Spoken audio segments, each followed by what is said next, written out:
Una jornada de mucha reflexión, de mucho trabajo, que ahí en las conclusiones que dieron recién las compañeras de las comisiones queda ilustrado los ejes en donde tenemos que caminar en la provincia. Este plenario de la tercera se suma a otros plenarios y me parece fundamental que ese perfil que le dan las mujeres a la institucionalidad sea advertido en la construcción de ejes de gestión que nos permitan llevar adelante las herramientas que necesitamos en función de todo lo que falta, porque este proyecto por supuesto hizo muchos de estos ejes que ustedes están subrayando se apoyan en los aportes que ha tenido el proyecto político de Néstor y Cristina, que son vitales, pero que nos ponen en un umbral elevado, pero ese umbral hay que seguir acrecentándolo. Por eso es importante, para consolidar lo construido, seguir avanzando. Es la única forma que tenemos de consolidar las reivindicaciones, es seguir poniendo nuevos objetivos, lanzar nuevas mariposas al aire para ir tras ellas y entonces poder sostener lo que se construyó y también seguir en la dirección del tiempo histórico que han marcado Néstor y Cristina, y que necesariamente tiene que profundizarse, porque el mundo anda realmente a los tumbos. La injusticia se nota en Occidente con mucha claridad. América Latina está pasando por momentos muy parecidos. La oposición a los gobiernos nacionales y populares de América Latina es brutal. Las operaciones son brutales y simétricas. Lo que ocurre en un país es un espejo de lo que ocurre en nuestro país hermano. Es realmente alarmante cuando uno observa cómo se ha trazado la oposición a nuestros gobiernos, cómo tienen las mismas ideas de sometimiento y cómo se reproduce tanto en Venezuela como en Brasil, como en Bolivia, como en Ecuador, como en Uruguay, como en México, cómo se van reproduciendo el formato. Y incluso en los Estados Unidos, fíjense ustedes que Obama, con muy poquito que ha avanzado en materia de salud y en materia de inmigración, ha tenido un revés electoral. Los grandes medios de comunicación, y Obama no es Fidel Castro, digamos, estamos hablando de un gobierno demócrata que intentó un poquitito nomás, mucho menos de lo que se esperaba por la condición de ser un presidente de raza negra y que llegaba al gobierno. Hubo cierta expectativa, se fue aclarando su formato a lo largo del tiempo, pero no obstante, frente a la derecha republicana, Obama termina siendo una expresión progresista. Y toda la corporación mediática, aún con esos beneficios que intentó dar, le hicieron perder una elección. Dilma ganó por muy poquito. Dilma gana por un punto en la segunda vuelta, frente a la derecha de Neves.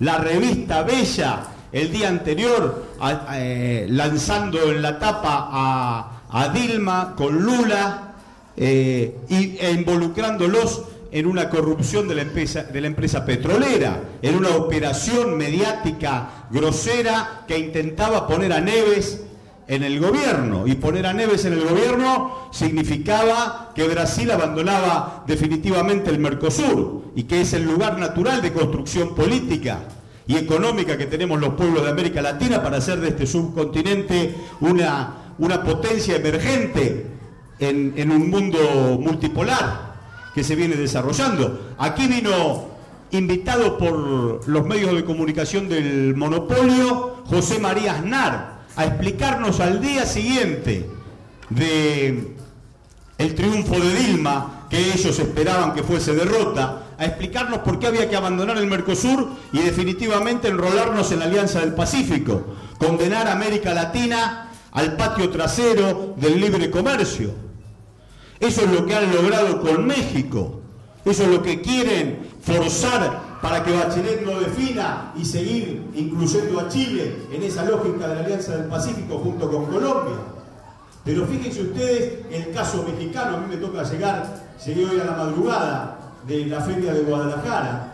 La situación en México es una situación que viene creciendo en la degradación. Una situación en donde el poder del imperio, que ellos lo tienen al lado, va generando una profunda desigualdad. Cuando se habla de seguridad, y siempre pidiendo, como bien escuché el concepto de Marta Arriola, una seguridad metalúrgica de más fierros para que lo porten más policías y tener más cámaras y estar más controlados. Esas políticas de seguridad que agitan los grandes medios de comunicación cuando llegan las elecciones. Entonces la mano dura y las denuncias de corrupción son los ejes comunes de intentar horadar las construcciones políticas nacionales y populares. Y muchos de los nuestros entran en ese atajo y sacan entonces a relucir conceptos manoduristas y de bajas edades de imputabilidad, porque parece que la ola viene en esa dirección. Y en México, cuando se habla de esas políticas de seguridad, aparece en primer plano la desigualdad. Se subraya la desigualdad para oponer a esas recetas de mano dura. Lo decía en la Feria Internacional del Libro Arturo Pérez Reverte, que hace 12 años editó esa magnífica novela. Por supuesto, Pérez Reverte es español, pero es una novela mexicana. Reverte vivió en México y se mexicanizó a la hora de escribir. Y cuando le planteaban si la condición objetiva que había dado vida al personaje de la Reina del Sur, desde el cartel de Sinaloa, para después mezclarlo en el tráfico de drogas en el sur de España, si se podría haber advertido lo que él describió hace 12 años y la degradación política, social, cultural que vive hoy México a partir de los 43 desaparecidos que se ponen en el primer plano. Y por supuesto que Pérez Reverte plantea que esa desigualdad subrayada en el libro, por supuesto, tendría que haber sido abordada. Pero las políticas en México, siempre condicionadas por la Alianza del Pacífico, tanto en el Partido Autonomista como después en el PRI, terminan siendo de complicidad. Y esa complicidad se traduce en las comunas, en los municipios, vinculados entonces con su policía local a los carteles del narcotráfico y vinculados a un mercado que, mientras ese mercado exista, va a seguir en el marco de la injusticia que hay, en el marco de la imposibilidad que tienen altísimos sectores de la población de estar incluidos en un umbral lógico de justicia social.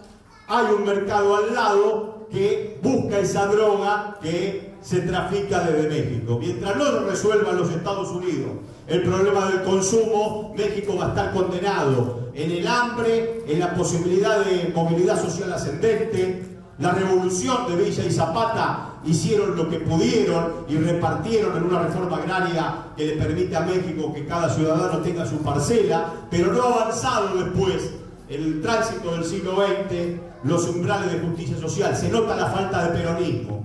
Y quien nace en un lugar humilde, por más que estudie, que se esfuerce, va a terminar en ese estado de casta y no va a poder trascender. Y eso genera una gran desigualdad. Y la desigualdad en este capitalismo salvaje es la cueva, el lugar, el huevo de la serpiente en donde se madura la injusticia, y esa injusticia se traduce en violencia. Por eso hay que revisar los términos del sistema capitalista. Así como está, no vamos a ningún lado. Una muy buena bibliografía de Thomas Piketty, un economista francés que se ha traducido hace muy poquito al castellano, señalando que la injusticia del sistema capitalista de este tiempo, de seguir profundizándose, nos va a llevar a los valores de injusticia del siglo XIX.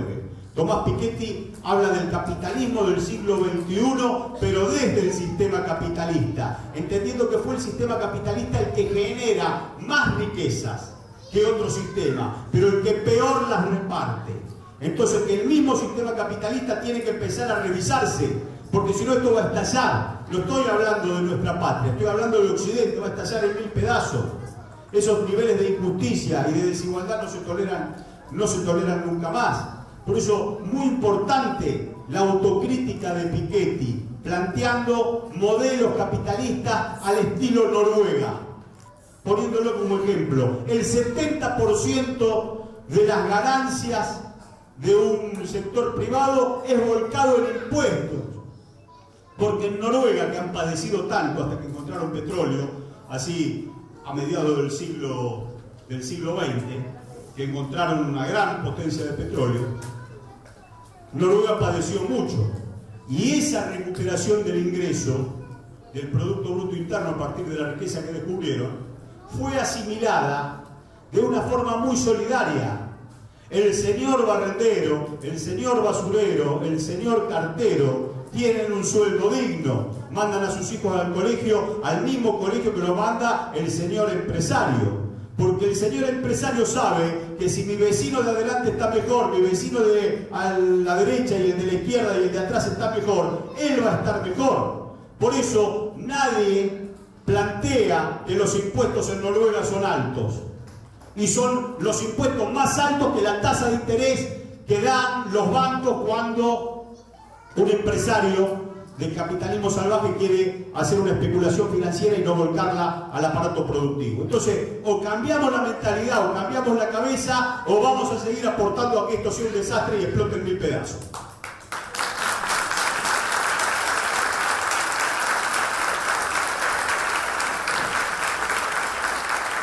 Por eso hay que mirar a América Latina. Sepamos que el destino de uno está íntimamente ligado al destino del otro. Más que nunca entender que a nosotros nos pasa lo mismo que al resto de los hermanos latinoamericanos, que tenemos en la corporación judicial y en la corporación mediática los agentes del imperio que intentan degradarnos permanentemente, que ocurrió, como les decía, en Brasil, ocurrió en Bolivia, ocurre en Uruguay y ocurre permanentemente en la Argentina. Tenemos que estar preparados para una campaña que va a ser tremenda, una campaña que va a ser sucia, que va a ser de descalificación, en donde la oposición, que opina poco porque no dice qué modelo de país quiere, tienen ese auxilio de los grandes medios de comunicación, que en la crítica y en el desgaste a nuestro proyecto le evita el compromiso de titular las ideas para que ellos pudieran entonces confrontar con nosotros. Los medios y los agentes judiciales nos descalifican y la oposición se calla la boca tratando de coronar ese desgaste, pero sin tener que emitir una opinión. O sea, le es una suerte de guardia pretoriana ese poder judicial y ese poder mediático que están auxiliando la construcción política de la oposición. Nosotros tenemos que estar muy atentos. Este tipo de encuentros tienen que servir para fortalecernos, para que en el escuchar al otro, escuchar a la compañera, se produzca ese cambio de mentalidad o esa profundización de nuestra concepción. La mentalidad es lo primero que intentan cambiar para después bajarlos en acción política. Y como la construcción es cultural, nosotros tenemos que estar realmente muy atentos en nuestra metodología más solidaria, sabiendo que hay que defender el proyecto a rajatabla.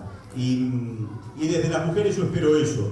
Yo espero tener baños de solidaridad. Donde hay un encuentro de mujeres, me gusta recuperar la solidaridad que a veces no tenemos entre los mismos compañeros, donde el ombliguismo se pone en el primer plano. Entonces, aspiro que estos encuentros le vayan dando al proyecto nacional un perfil que podamos transitarlo culturalmente con el amor que las mujeres tienen que entregarle a la política, como lo hacen en el resto de los aspectos de la vida cotidiana. Entonces, me gusta compartir el encuentro con ustedes, pero las invito a que sigan construyendo, a que sigan armando unidad de concepción, reflexión y por fuera del ombliguismo que tiene la política clásica. La política clásica, así como está, va a tener problemas. Nosotros tenemos una presidenta que elige los caminos más difíciles y que muestra a Cristina en su acción institucional, en su dirección, realmente el coraje que nosotros le envidiamos. Ese coraje tiene que ser el espíritu de estos encuentros. Yo ando por distintos lugares de la provincia de Buenos Aires y recibo las cartas que me dan como botella al mar, ¿no?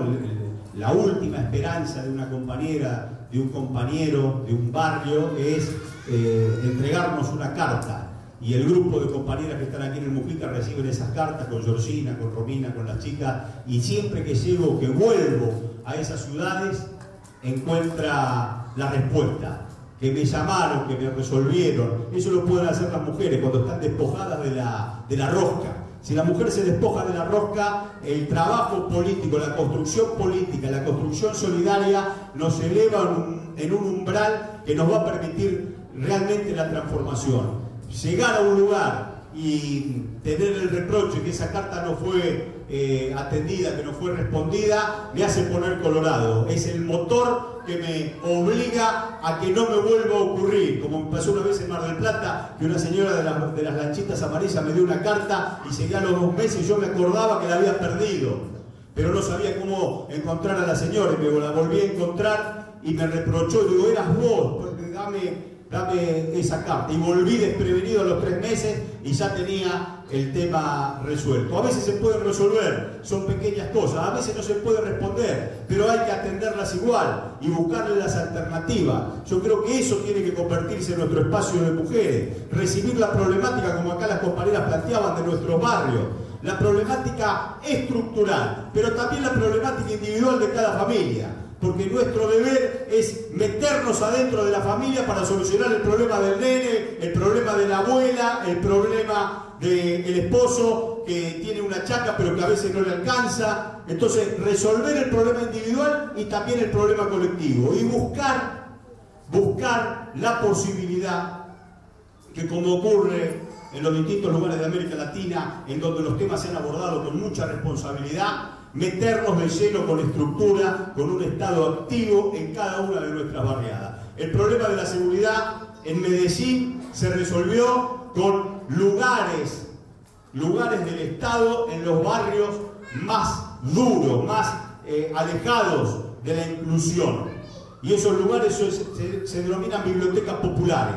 Ahí tienen desde las canchas de fútbol hasta los talleres de música, los talleres de teatro, expresión, deporte, la ducha con agua caliente para poder bañarse. Entonces, naturalmente, toda la barriada tiene en esas bibliotecas populares, que son mucho más que bibliotecas, pero se denominan de esa forma, tienen el lugar en donde pueden ir a interactuar y a sentirse incluidos. Y los niveles de violencia disminuyeron en una ciudad que era la que pegaba el búmetro en el rojo de la violencia, como Medellín. Bueno, nosotros tenemos que tomar esos ejemplos y volcarlos en acción de Estado. Y cuando votemos los presupuestos, tenemos que poner muchos recursos en esa disciplina, en la disciplina de la integración, en la disciplina de la inclusión. No podemos correr atrás de los ejes de campaña del sistema que nos ponen el manodurismo como si fuera la única oportunidad que tienen las sociedades. Aquí esto subrayo lo que dicen las compañeras que discutieron en la Comisión de Justicia y de Seguridad. Esto no se hace con más uniformados, sino se hace con más inclusión y con más justicia social. Este proyecto nacional tiene estas banderas, no son las únicas, quizás no sean las mejores, pero son estas las que nosotros le aportamos al frente para la victoria, para que no se desmadre, para que no tengamos que tener un compañero que dentro de nuestras propias filas está diciendo las antípodas de lo que tiene que ser, como ocurrió con algunos candidatos que tuvimos últimamente, que se pasa por los lugares, por los sets televisivos, a pregonar los ejes que podrían bajar cualquier candidato de cualquier otro espacio político. Lo nuestro es la definición, no la indefinición. ¿Desde cuándo la indefinición es un valor ¿Desde cuándo la indefinición es un valor? Nosotros lo definimos. Kirchneristas porque somos peronistas y porque no bajamos ni un centímetro las banderas de Néstor y de Cristina, que son las de Perón y Evita. Por eso vamos con inclusión y con justicia social. Y que estos perfiles puedan aportar a este gran proyecto que lidera nuestra presidenta. Gracias Agustina, gracias compañeras, sigan juntándose cada vez más despojadas de ombliguismo, cada vez más a corazón abierto, un espacio de reflexión y de acción institucional que nos va a permitir encarar el 15 como corresponde con la bandera bien arriba. Fue la palabra del vicegobernador de la provincia de Buenos Aires,